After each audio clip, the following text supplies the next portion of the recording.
Well, hello everybody. This is Poppy Gerard Abbott bringing you the Difficult Conversations podcast series. In addition to my normal episodes, which are largely focused on feminist and sociological discussions, mostly on the coronavirus pandemic, I will also be giving you readings from some of my favourite books. Enjoy. On Forgiveness by Richard Holloway, Chapter 2, Reclaiming the Future, page 15. At the end of the previous chapter, I quoted from Jacques Derrida, "There is only forgiveness, if there is any, where there is the unforgivable." How did we get from the moment of creation to the point where human beings might even find it possible to forgive the unforgivable? My intention in the rest of this book is to answer that question. And I want to start with a paragraph that I scribbled into my notebook over 30 years ago. It came from a Jewish American journalist called Harry Golden. He said, "I have a rule against registering complaints in a restaurant because I know that there are at least 4 billion suns in the Milky Way, which is only one galaxy. Many of these suns are thousands of times larger than our own, and vast millions of them have whole planetary systems, including literally billions of satellites, and all of this revolves at the rate of about 1 million miles an hour, like a huge oval pinwheel.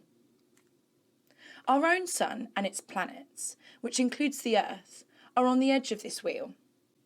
This is our small corner of the universe. So why don't these billions of revolving and rotating planets and suns collide? The answer is, the space is so unbelievably vast that if we reduced the suns and the planets in correct mathematical proportion with relation to the distances between them, each sun would be a speck of dust, 2, 3, and 4,000 miles away from its nearest neighbour. And, mind you, this is only the Milky Way, our small corner, our own galaxy. How many galaxies are there? Billions. Billions of galaxies spaced at about 1 million light years apart. 1 light year is about 6 trillion miles. Within the range of our biggest telescopes, there are at least 100 million separate galaxies, such as our own Milky Way. And that is not all by any means. The scientists have found that the further you go out into space with the telescopes, the thicker the galaxies become. And there are billions and billions as yet uncovered to the scientists' camera and astrophysicists' calculations. When you think of all this, it's silly to worry about whether the waitress brought you string beans instead of lima beans. Page 32. This is the cause of the greatest pain our humanity carries, the fact and remembrance of our own failures, those acts that can never be undone or reversed, which now turn the past into a great weight of regret that we bear with us and cannot lay down.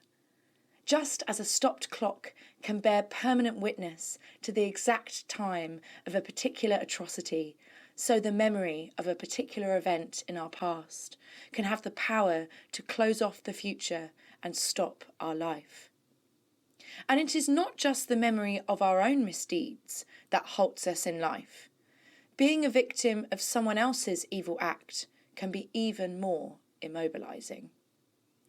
One of the ways the human animal has learnt to deal with the pain of the past is by burying it behind a fog of denial. It is as though we know instinctively that if we look too closely at the thing that was done to us, it will completely paralyse us. So we hide it from ourselves, like a mad relative in the back room of the basement. But its presence down there leaches into our own lives anyway, affecting our relationships and our general conduct in ways we ourselves probably will never fully understand. It is this failed attempt to deny the power of the past upon our lives that, paradoxically, may offer the clue to our healing. Another clue can be found in the way certain strong natures seem to break the normal human pattern and are able to disregard those who have offended them and move on. Nietzsche was fascinated by strong characters and is better on this subject than almost anyone I have ever read. He was a celebrant of those he described as possessing strong, full natures who were incapable of taking their enemies or even their own misdeeds seriously for very long, because they had a powerful innate ability to recuperate and forget. In an early essay on the use and abuse of history, he writes, "In order to determine the extent and thereby the boundary point at which past things must be forgotten if they are not to become the gravediggers of the present, one has to know the exact extent of the plastic energy of a person, of a people, of a culture, that is, the power to grow uniquely from within, to transform and incorporate the past and the unknown, to heal from wounds, to replace what is lost, and to duplicate shattered structures from within. There are people so lacking in this energy that they bleed to death, as if from a tiny scratch, after a single incident, a single pain, and often in particular, a single minor injustice." The other philosopher who thought deeply about this was Hannah Arendt. She meditated on how the past has the power to deny us the future by imprisoning us in our own irreversible actions. She writes, "And this is the simple fact that, though we don't know what we are doing when we are acting, we have no possibility to ever undo what has been done. Action processes are not only unpredictable, they are also irreversible. There is no author or maker who can undo, destroy, what he has done if he does not like it or when the consequences are disastrous.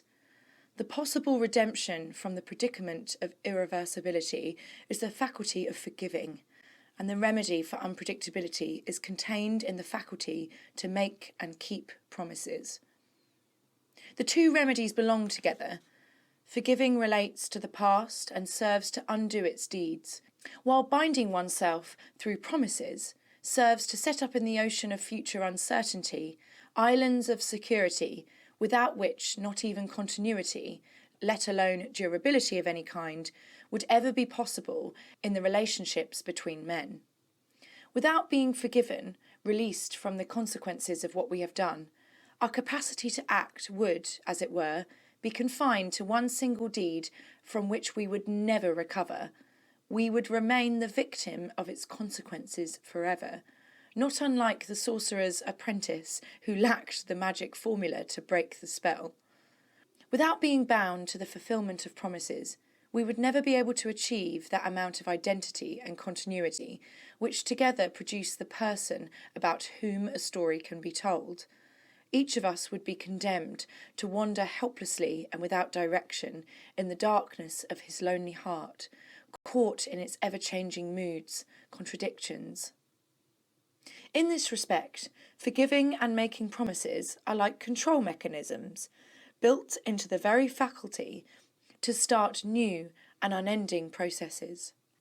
I want to leave till the last chapter a consideration of what, if anything, we can do about the kind of monstrous acts that seem to be humanly beyond the reach of Hannah Arendt's formula of promise and forgiveness, deeds that Derrida would call unforgivable. Our day-to-day problems with one another do not usually reach that horrifying dimension, though they are bad enough and can destroy our happiness. It gets most of the publicity, but the fact remains that real evil done by one person to another is rarer than the good deeds that attract no publicity. That is why Hannah Arendt is more concerned with what she calls trespasses, those everyday breaks in the harmony of life, or tears in the web of human relationships, than with monstrous evils. If we are not to be immobilised by these everyday offences, then we have to learn to forgive each other in order for life to go on.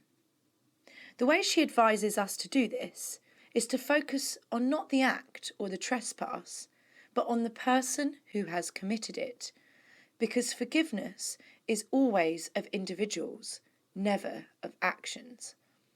We cannot ever forgive a murder or a theft, but we might learn to forgive a murderer or a thief. According to Arendt, by being aimed at someone and not something, forgiveness becomes an act of love. We have not yet reached the level of Derrida's impossible forgiveness of the unforgivable, but the need to forgive each other our trespasses, if we are to reclaim the future, is difficult enough to manage.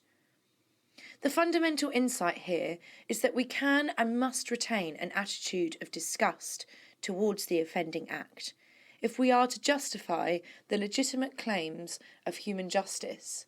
Nevertheless, we must find a way of preventing these irreversible offences from locking us permanently into the past. And the remedy for this dilemma is forgiveness of the person, not of what the person has done. When we begin to explore how to manage this quite complex manoeuvre, we discover that over the years we have created sophisticated systems that help us to deal effectively with the harm we do to one another.